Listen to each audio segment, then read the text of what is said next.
একটু আগে খবর কইছে আর কি, মানে সঞ্জয় ভদ্র ফোন করে কইল যে এনে দুইটা বাচ্চা ফেলে রয়েছে জল, ড্রেনের জলের মধ্যে, ছোট্ট বাচ্চা।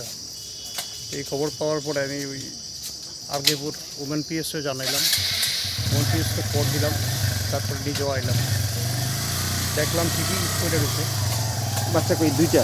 দুইটা। কোন জায়গার ঘটনাটা? এটা মানে হসপিটালের পেছনে, বলছি জেলা হাসপাতালের পেছনে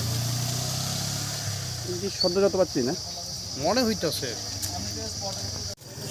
আমি আর আমার ওই তানে আমার কাকু ছেলে দাঁড়াইয়া কথা কইতাছিলাম, তো কাকুয়ে আমরা ডাক দিয়ে নিয়ে কইতাছে সঞ্জয় এখানে দুইটা বাচ্চা পড়ে রয়েছে, আইয়া দেখ। তো আমরা তখন ড্রেনে না? হ্যাঁ, ড্রেনে।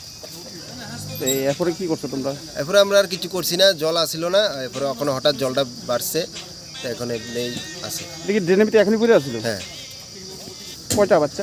দুইটা। কোন জায়গাতে ঘটনা?